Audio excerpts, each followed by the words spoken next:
Hi again, guys. So today I'm going to be showing you how to improve your grammar for IELTS. So how to use a range of grammatical structures, some more complex ones as well. And you have to do this if you want to achieve over a band 7, because if we see the marking criteria here, the marking criteria for band 7 is you need to use a range of complex structures with some flexibility. So basically, here are all the tenses on the left here that you could use. And you don't have to use all of them, but if you want to achieve a band 7, you need to use, a range of them. So, 5, 6. Don't just use present simple. Don't just use past simple. Try to get a range in, because otherwise you could have really good English, but you'll be stuck on band 6, band 6.5.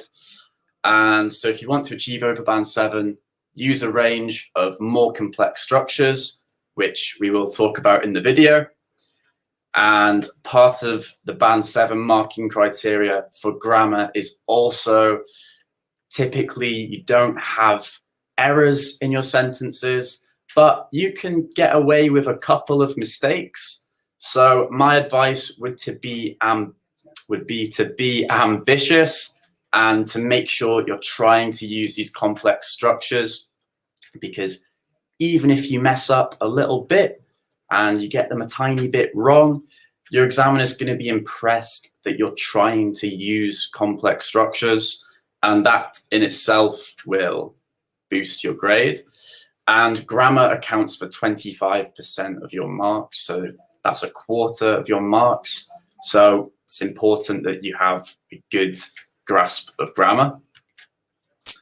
So first off, let's begin with the present continuous. Now, this is one that isn't really used in other languages. Usually other languages just use the infinitive of the verb, but English constructs this with am, is, or are, and then you add the infinitive verb and you plus ing onto it. So you kind of just have to know this structure. And so to use an example in a sentence, I am currently helping you to pass your IELTS exam. So you can see here how we have am plus help, which is the infinitive verb, and then we've added ing on to that. So I've also used the word currently here as well. You could just say, I am helping you to pass your IELTS exam, but adding in currently, I think, adds another little dimension to your sentence and throws in some vocabulary as well. So be aware of this construction. You're always going to be able to use it in your exam, and be aware that you need to use a different range, because I could sit the exam today, and if I didn't know to use a different range, I might accidentally only use present or past, and I couldn't achieve over a band 6. So you need to be aware of tenses and make sure you're using a wide variety in your speech and your writing as well. So more about past continuous here. You can use we've done present continuous, now onto past continuous. You can say was or were, and you add this to the verb plus ing. And if you do this, you'll be able to speak with the continuous, but in the past. So an example here is, when I was studying in high school, my parents used to force me to revise all the time. And here you can see how we have the was and the verb study. We've added the ing on, and that's created the past continuous tense. And this is fine in itself, but you can also add on the used to construction. So used to plus infinitive. So I've said, when I was studying in high school, my parents used to force me to revise. So I've added another level to my sentence and another kind of tense structure there. And here's an example of when you might want to use the past continuous.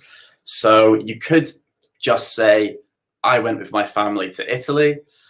And this would be the past simple, which is a valid tense to use, but you don't want to overuse it. And sometimes there are more complex tenses you can use. So I could say, when I was traveling with my family, we used to regularly go to Italy.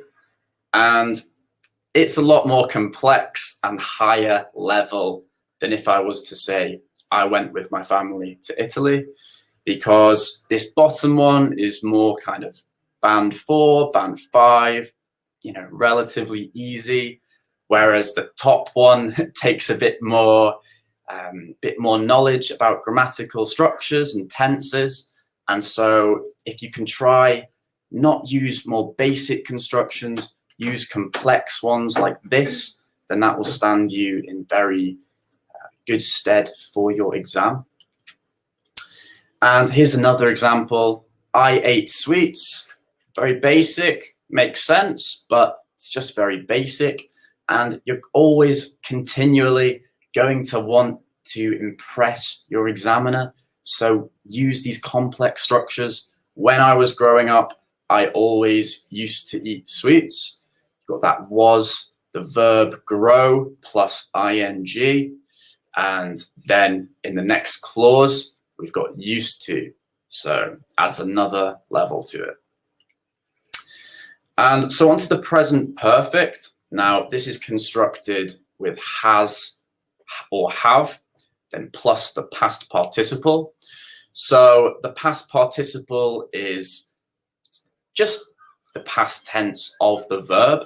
So typically constructed in English with ed on the end. So loved, played, these kind of verbs that you can say in the past. That's the past participle. But in these examples here, they aren't with ed on the end, so they're slightly different. And these kind of irregularities you just need to know. So an example would be, in your speaking part 2, you have to describe someone in your life who is important to you. That can be the kind of question you get. So here we might say, I've chosen to discuss my brother. And by doing that, we've kind of introduced our topic. We've used another tense. We could have just said, I want to discuss my brother, but we've instead used this have construction with the past participle. So we've said, I've chosen, obviously I've here acts in place as I have. And so we've also used a kind of, a shortening of the actual words there. We've said I've, which seems a bit more informal and better for spoken language. And so onto the present perfect continuous, particularly good one if you're talking about, things you have done in the past or, that you're currently still doing. So I could say, I have been living in Bangladesh all my life. Again, a lot better than saying I live in Bangladesh. You say I have been living in Bangladesh all my life. Just another way of saying I live in Bangladesh, really, but it's a bit better because it's more of a complex structure, and that's what your examiner wants to see, and that's how you're going to score highly in the grammar section of your exam. And you could also say, I've been traveling for the past 2 years. Again, better than saying I traveled, for 2 years. Both would make sense, but if you're using the present perfect continuous, it's better than just the past simple. And so onto the future perfect. And this is constructed with will and have, and then the past participle. So, it looks quite complicated when you put it like this, but when you see your sentence, you can get more of a better feel for it. So hopefully by the time I'm 30 I will have started my own business. So here it's quite clear. We have the will, we have the have, and then we have the past participle of start, which does end in ed. So it's quite an easier one. And not really too hard to learn. I mean, if you can remember this structure, will and have, and then the past participle, you can use a really good grammatical structure and have some range to your grammar. So hopefully by the time I'm 30, I will have started my own business and using simple tenses. And that's something your examiner really wants from you for your IELTS exam. Whether it's speaking or writing, you want to be using different tenses. And just being aware of tenses as well, I think, because that's what's going to make you score higher grades. And so, like always, you just have to prepare, keep coming to the live sessions, join in and chat with me after the presentations, and that'll be perfect because you'll improve your English, you'll see the tenses I'm using and be able to add them to your own work. So I think now what we're going to do, guys, is we're going to bring in some speakers. So we can have Chelsea come in, who works here as well, and you guys can see how native speakers talk. We might talk a bit about grammar, a bit about some other things. So Munmun says hello, good to see you again. Munmun, I'm wondering, how is your grammar? Would you say your grammar is an area you want to improve on, or is your grammar already quite good?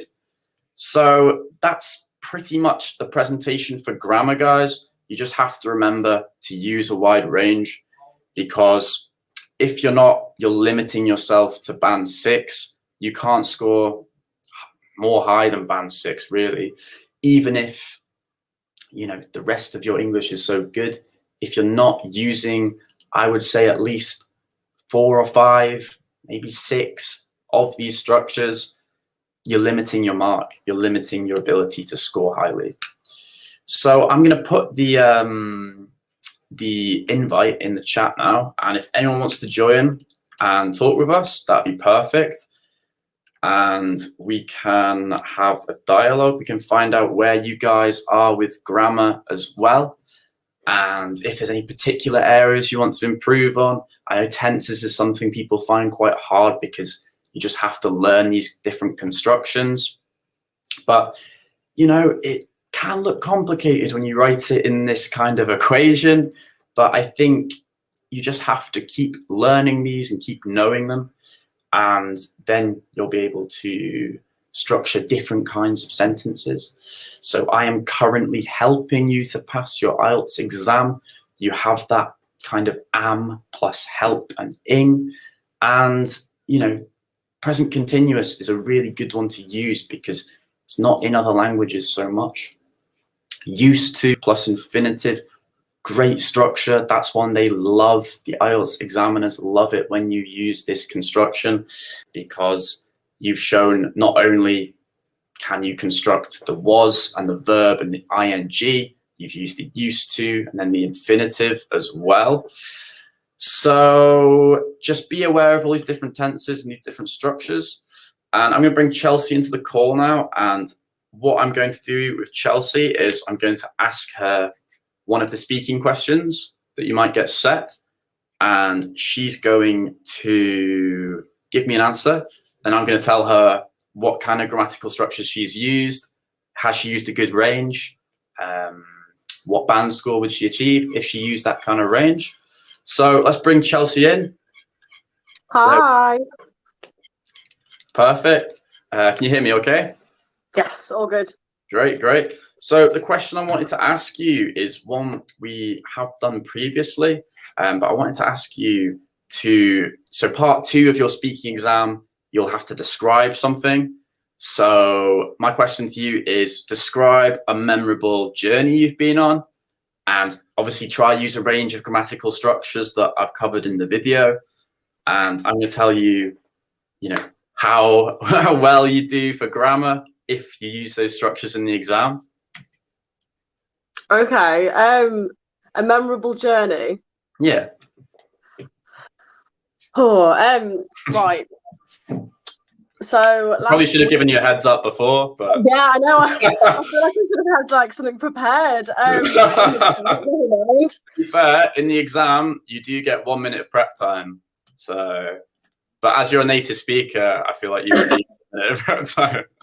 But like you should already know what you're doing. No, right. Exactly. So last week I went to Thorpe Park and I was chosen as designated driver. So I had to drive 4 hours to get to the park, and then after being there until closing, I had to drive another 4 hours back up to Liverpool. So that was quite the task.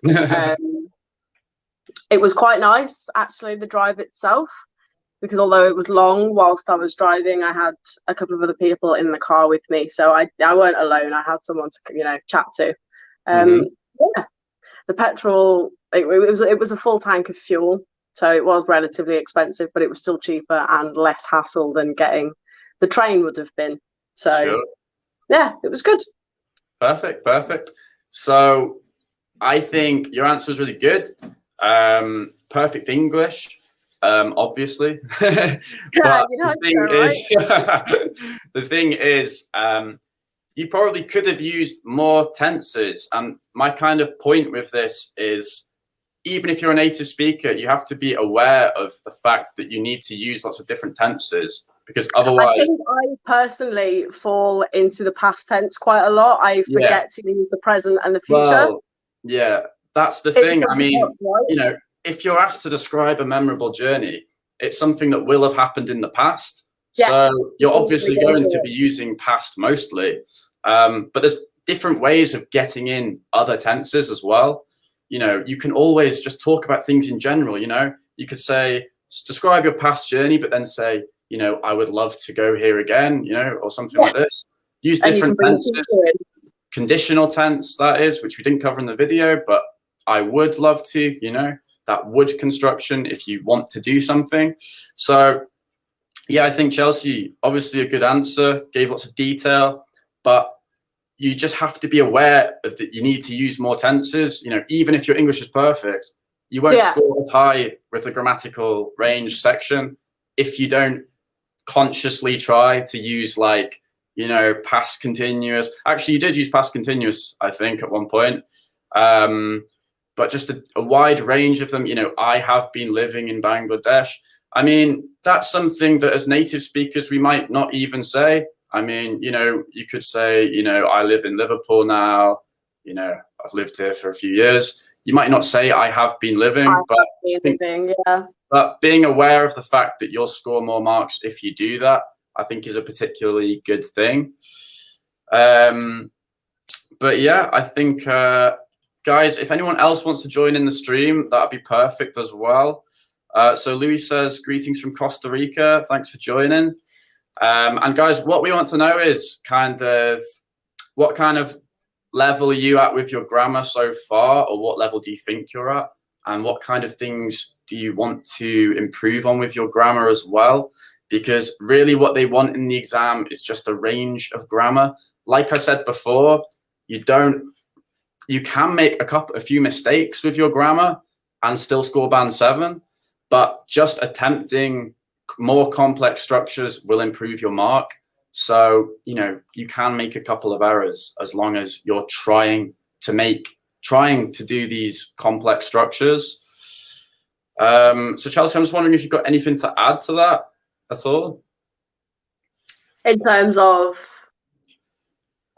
Just in terms of, you know, how you can learn grammar, and because I know you did a live yesterday on the present tense, and what I've kind of tried to do is just reinforce how you need to do just like a whole range of them in general, and attempt more of a range. But if you want, I could ask you another question and you could consciously try to get in different tenses as well. I mean, you can do, yeah, sure. I'm happy to do that. Okay. So one of the other questions you typically get asked a lot, it always comes up, is what are your favorite subjects in school? So I'm going to ask Chelsea this, and I'm going to say, describe your favorite subject in school. And obviously you'd have a minute of prep time, but I don't think you need it. So you'll be fine without it. I think not. So when I was younger in primary school, I always loved geography. I was a big geography nerd, and I was also really good at maths, which is a shock to me now, since I actually ended up dropping out of A-level maths because it was too heavy maths for myself. But all through high school, I loved English. I did English lit and lang. I probably should have carried those on, but never did. And then I actually spent, rather than going straight to uni after having done high school and sort of A levels, I spent a lot of time working in the retail sector. And it's only recently that I've sort of developed a passion for animals. So I ended up applying to John Moores University in Liverpool to study animal behaviour, which is what I'm currently doing. And I am at placement with the RSPCA at the minute doing wildlife rehabilitation for them. Perfect. So yeah, you got loads of different tenses in there as well. So, you know, I have developed these kind of tenses. You'd use a lot of past tense as well. And I would say you generally did have quite a good range. And I think, you know, obviously because you're a native speaker, you naturally kind of shorten things, like should have, you say should have. And that's something that as a non-native speaker, you want to aim for in your exam. Obviously, it's easier for us because we've known this language our whole lives. But in your exam, contractions are something that will help you out in all walks of life, though, I think, especially with speaking, because obviously regional accents and stuff within the UK, some people use contractions, some people don't. But at the end of the day, a lot of people do use them, so it's a good one to have sort of in the bag. Exactly. It's something you should be aware about because the examiners really hate people speaking robotically. And, you know, sometimes it's quite easy to tell if people have memorized something for an exam, and you might have memorized a written piece of work and it might have been written should have. But if you can know that that's how we speak, we say should have, then I think you'll score more highly. But yeah, what Chelsea did that time was used a good range of tenses, and grammatical range is 25% of your marks. So you need to make sure you're just using a lot of different ranges and being aware of the fact that they're looking for grammar, because it's as important as your vocabulary, as your general fluency and your pronunciation, grammatical structures, the range you use, the complexity of it is really, really important. And I think just being aware that there's different ways of saying things. Don't keep using the past tense over and over again. You know, I ate sweets, you know, it's quite a basic level skill. It's not something that you want to show off to your examiner particularly. So you can say instead, when I was growing up, I always used to eat sweets. And then you've got that kind of, you know, more complex construction there. I mean, that's quite a lot, really. You don't have to have the used to and the infinitive. But if you can add that on in the next clause, that will just further boost up your grade. So when I was studying in high school, my parents used to force me to revise all the time. So it's just the past continuous, particularly I would try to use in the exam, because that's one that the examiners really do look for as a way of boosting your grammar grade. So me and Chelsea are actually sitting this exam ourselves in about a month, I think, aren't we? Something like that. Yeah, it's coming up on 7. Yeah, even though we speak English fluently, you would expect us to get the highest possible mark, but that's not strictly the case. You have to be aware of exactly what they're looking for. So even someone, I would honestly say, even someone who's not amazing at English can achieve a really high band if they know what the examiners are specifically looking for. And so that's kind of what these lessons are trying to show you guys. If you just are aware of what they're looking for and you're able to adapt your answers, you can really do very well in your IELTS exam. Grammatical range and accuracy, quarter of your marks, so important. And guys, if anyone's got any questions, feel free to let us know. Chelsea, do you have anything at all to add to that? Or I don't questions think from you? so. I mean, some self-evaluation, I probably could have put some more future tense in Yeah. my answer, but that's, Yeah, I mean, you know, like I said, you're talking about something that's happened in the past, but you so know, your brain you doesn't can go there, always right? get your way around. You can always find your way around it. You know, you could talk about. So you say you don't, you didn't like maths at A level. You could say maybe one day when I have kids, I hope that they, you know, like maths. You can kind of adapt it, get your way around it, and find Yeah, ways of talking about the future. You know, the questions are set up kind of in a tricky way because you're obviously going to be talking about the past if it's a past event, but there's always ways you can get in other elements of grammar as well. of course. And And I think so, it's just reminding yourself to sort of make sure you remember to put these extra things in, because yeah, then you'll get the marks and you'll score nice and highly. yeah. I mean, me and you obviously both have good English because we've been speaking it for our whole lives. But you know, still, I think if we didn't know what IELTS was at all, and we sat it, you know, before we ever started working for MPub or anything like this, I don't think we would have got above band 6 because we wouldn't have known the We format, wouldn't know what exactly the what you're examiners are looking looking for, for. really, especially in, you know, your speaking exam, because if you know they're looking for grammar, that's an easy way of increasing your mark. So if nobody has any other question, guys, I'm probably going to end this here. But if any of you want to come on stream next time, that'd be perfect. Or if anyone wants to come on at this time, that'd also be great. And yeah, thanks for watching, guys. If you have any questions about grammar, let us both know because we're here to help. So thank you all for tuning in, and I'll see you next time where we'll be discussing, I think, listening exercises on Monday and ways that you can improve your listening grade and get a higher band. So thanks for joining.